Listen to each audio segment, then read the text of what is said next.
palju, et ma pean ütlema jah, et selleks, et see meik näeks perfektne välja mu näol, eks ole, peab nahaga tegelema päris palju. Et see sõltub kindlasti eluviisist ja ma ei tea, elukeskkonnast, et mul on olnud probleeme nahaga, et kuna ma armastan väga palju päikest, siis on pigmendilaigud need, eks ole, mis mind aeg-ajalt kimbutavad. Jällegi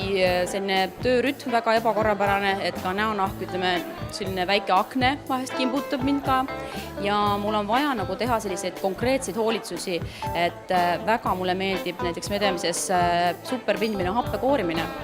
mis on selline, ma ei tea, päästehinge minu jaoks, et ma teen selle ära ja samas ma võin minna järgmisel päeval mingile üritusele ja mu näonahk on korras, et see on selline hoolitsus, mis puhastab naha, korrastab selle, aga samas sa võid minna ka järgmine päev ikkagi kuhugi edasi ja sa ei pea kodus istuma nädal aega. Et sellise seganahale on see väga hea. Ja muidugi on selline üks ütleme, protseduur ka, mida ma kasutan siin medemises, on